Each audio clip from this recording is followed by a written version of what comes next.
Kag sa numero 1 sa mga balita subong adlaw, mga motorista magpatughong na. Kay man, sa marason nga semana, may big time nga saka sa bilis sa produkto petrolyo. Bilis ang diesel, magasaka sang malapit sa 5 pesos kada litro.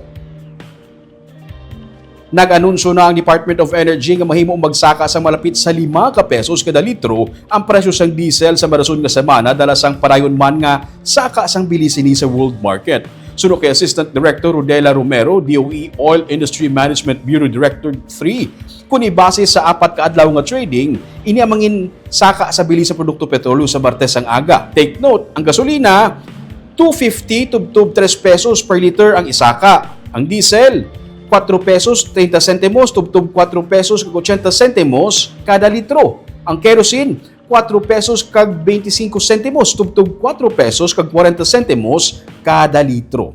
Sunod sa DOE, ang presyo sang diesel ang nagsaka man sa malapit sa $3 per barrel sang Miyerkules kag Huwebes. Ang Pilipinas ang nagakonsumo sa may kapin sa 32 million liters a day sang diesel, samtang 23 million liters a day naman sang gasolina. March 2022 sang ulihi nga naglabot sa 5 ka pesos ang saka sang bilis sang diesel sang ginban ni US President Joe Biden ang pag-import sang Russian oil, liquefied natural gas kag coal sa Estados Unidos.